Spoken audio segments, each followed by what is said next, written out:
एक असुर था, एग्रिव।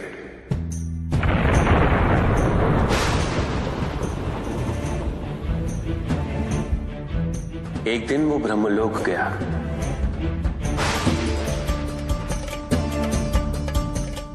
और बड़ी ही चालाकी से उसने ब्रह्मदेव से चारों वेद प्राप्त कर लिए।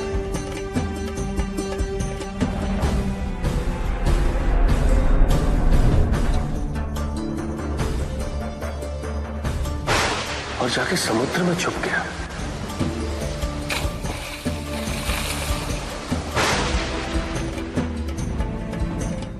क्योंकि सारा ज्ञान वेदों में नहीं थे,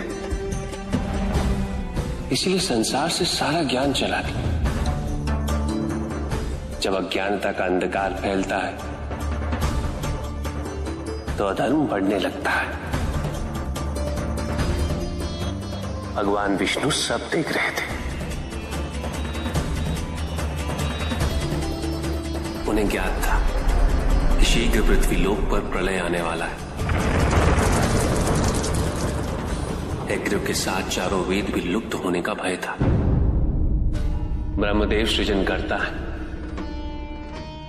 वेदों के अभाव में पुनर्जन्म की प्रक्रिया को पुनर्स्थापित करना अत्यंत कठिन।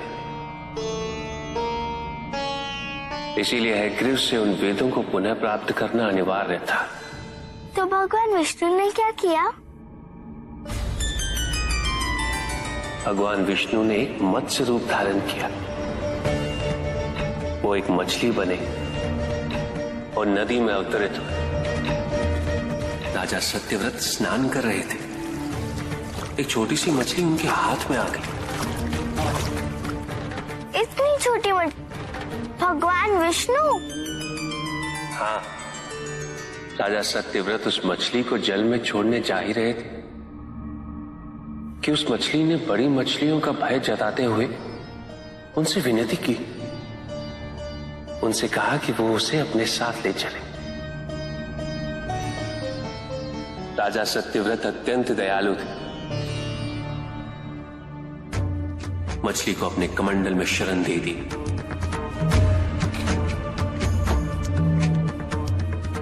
और अपने महल में ले गए। किंतु रात भर में मछली इतनी बड़ी हो गई कि कमंडल में रह पाना उसके लिए संभव ही नहीं था। और उसका बड़ा आकार देखने के पश्चात राजा सत्यव्रत ने उसे कमंडल में से निकालकर एक मटके में डाल दिया। मटके में डालने के पश्चात उसका आकार पुनः बड़ा हो गया। तो राजा सत्यव्रत ने उसे मटके में से निकालकर एक सरोवर में रख दिया।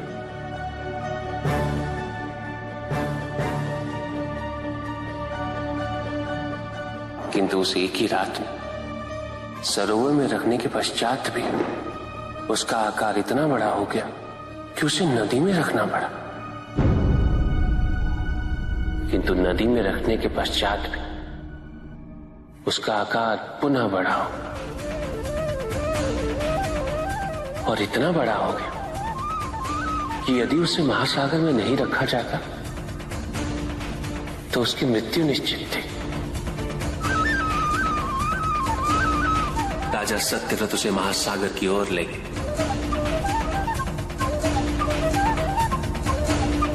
क्योंकि राजा सत्यव्रत तपस्वी थे, ज्ञानी थे,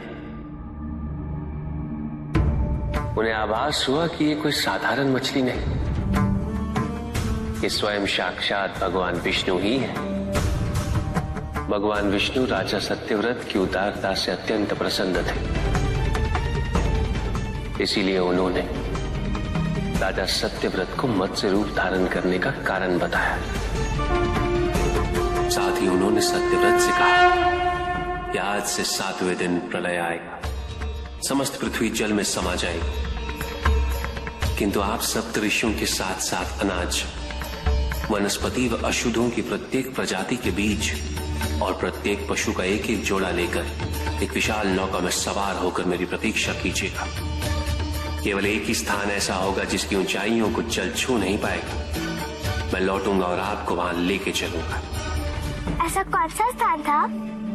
हिमालय पर। अर्थात तुम्हारी माता के पिता हिमावन। फिर क्या हुआ? ऐसा कह के भगवान विष्णु समुद्र में चले गए और अपने मत्स्य रूप में उन्होंने हिग्रीव को ढूंढ निकाला। उस दुष्ट का वध करके वेदों को पुनः प्राप्त कर लिया। तो क्या प्रलय आया? हाँ, ठीक 7 वेद। किंतु भगवान विष्णु के आदेश अनुसार राजा सत्यव्रत एक विशाल नौका में उनकी प्रतीक्षा कर रहे थे। तभी विष्णु जी एक सींग वाली विशाल स्वर्ण मत्स्य रूप में प्रकट हुए। नौका को मत्स्य से बांधते हेतु सर्पराज वासुकी का प्रयोग किया गया और विष्णु जी ने अपने वचन अनुसार उन सबको हिमालय तक सुरक्षित पहुंचाया, ताकि प्रलय के पश्चात वेदों के आधार पर संसार पुनः बसाया जा सके।